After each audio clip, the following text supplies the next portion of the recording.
घेतलंय ना तुमच्या हे चमच्याभर घेतलंय फक्त आणि हे चमच्याभर या एवढ्या मोठ्या ग्लास मध्ये जवळपास 250 ml पाणी असेल. 1 लिटर मध्ये 4 ग्लास बसतात. हे मी टाकतो याच्यामध्ये हे फक्त चमच्याभर टाकतोय मी. आता बघा हे टाकलेलं हे पाण्याला कसं शोषून घेतं आणि हे जमिनीमध्ये तुम्ही टाकलं एकदा तर हे काय फक्त 3 महिने काम करत नाही, अक्षरशः 2 ते 2.5-3 वर्ष काम करतं.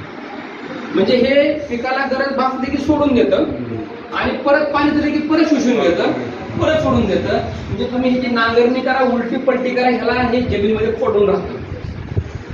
तुमची माती कशी पडू नये तशी पडून राहतं आणि हे जवळपास 2 ते 3 वर्ष पडून राहतं. म्हणजे एक बॅग तुम्ही जर टाकली नाही तर तुम्हाला 3 वर्ष बघायची गरज नाही, परत टाकायची गरज नाही.